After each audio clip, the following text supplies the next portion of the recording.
Frank Lucas, born September 9, 1930. Died May 30, 2019, was an American drug trafficker who operated in Harlem during the late 1960s and early 1970s. He was known for cutting out middlemen in the drug trade and buying heroin directly from his source in the Golden Triangle in Southeast Asia. Lucas boasted that he smuggled heroin using the coffins of dead American servicemen, as depicted in the feature film American Gangster, which fictionalized aspects of his life. This claim is denied by his Southeast Asian associate, Leslie Ike Atkinson. In 1976, Lucas was convicted of drug trafficking and sentenced to 70 years in prison, but after becoming an informant, he and his family were placed in the Witness Protection Program.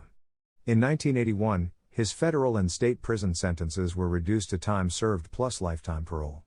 In 1984, he was convicted on drug charges, and was released from prison in 1991. Lucas was born in La Grange, North Carolina, and raised in Greensboro, North Carolina. He was the son of Molly and Fred Lucas. He said that the incident that sparked his motivation to embark on a life of crime was having witnessed his 12-year-old cousin's murder at the hands of the Ku Klux Klan, for apparently reckless eyeballing looking at a Caucasian woman, in Greensboro. He drifted through a life of petty crime until one occasion when he got into a fight with a former employer whose daughter Frank had been having an affair with. In the fight, Lucas hit the father on the head with a pipe, knocking him unconscious. He then stole $400 from the company till and set the establishment on fire. Later, Frank fled to New York City at the behest of his mother, who feared that he would either be imprisoned for life or lynched. Once in Harlem, he quickly began indulging in petty crime and pool hustling before he was taken under the wing of gangster Bumpy Johnson.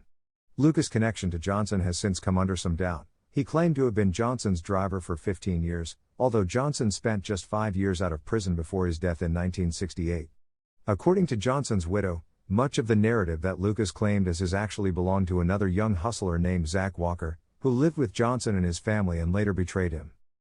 After Johnson's death, Lucas traveled around and came to the realization that, to be successful, he would have to break the monopoly that the Italian mafia held in New York.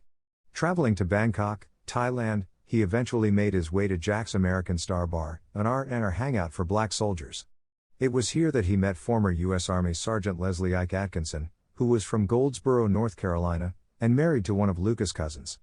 Lucas is quoted as saying, "Ike knew everyone over there, every black guy in the Army, from the cooks on up."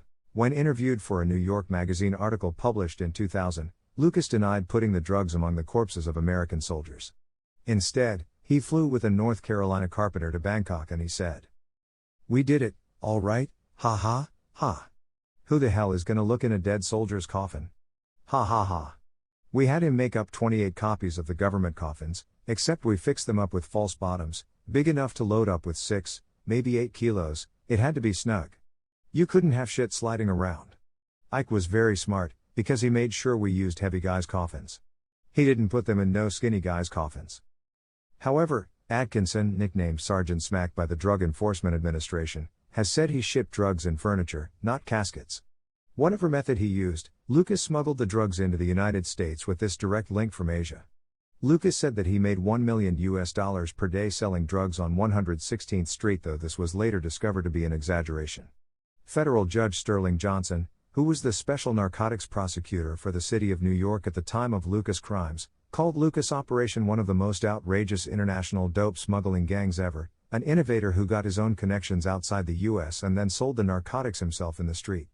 In an interview, Lucas said, "I wanted to be rich. I wanted to be Donald Trump rich, and so help me God, I made it." Lucas only trusted relatives and close friends from North Carolina to handle his various heroin operations.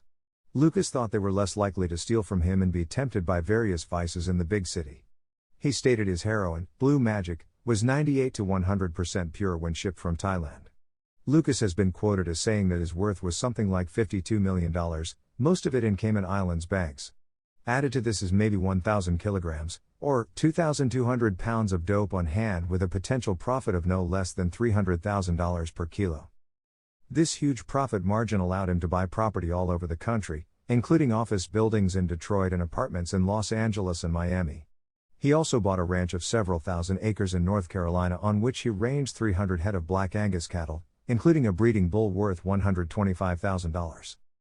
Lucas rubbed shoulders with the elite of the entertainment, political, and criminal worlds, stating later that he had met Howard Hughes at one of Harlem's best clubs in his day.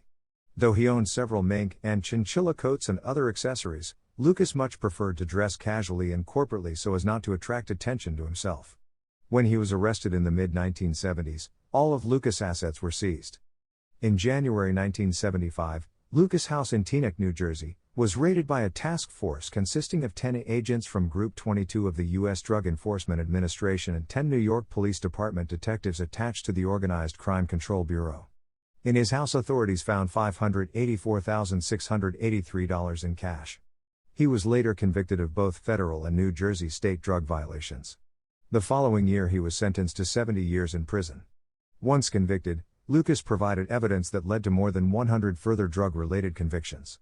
For his safety in 1977, Lucas and his family were placed in the Witness Protection Program. In 1981, after 5 years in custody, his 40-year federal term and 30-year state term were reduced to time served plus lifetime parole. In 1984, he was caught and convicted of trying to exchange 1 ounce of heroin and $13,000 for 1 kilogram of cocaine. He received a sentence of 7 years and was released from prison in 1991. Lucas' life was dramatized in the Universal Pictures crime film American Gangster, in which he was portrayed by Denzel Washington.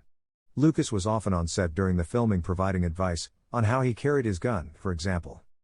In an interview with MSNBC, Lucas expressed his excitement about the film and amazement at Washington's portrayal, though he admitted only a small portion of the film was true, much of it fabricated for narrative effect.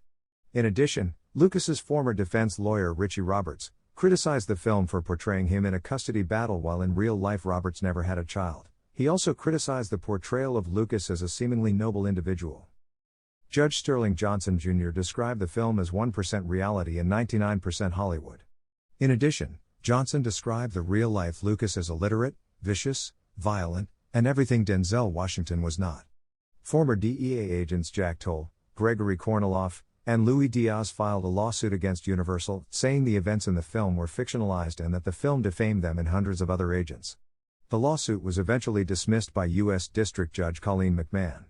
McMahon noted the intertitle at the end of the film was wholly inaccurate, in that Lucas' cooperation did not lead to the convictions, and admonished, it would behoove a major corporation like Universal not to put inaccurate statements at the end of popular films. She stated the film failed to meet legal standards of defamation because it failed to show a single person who is identifiable as a DEA agent.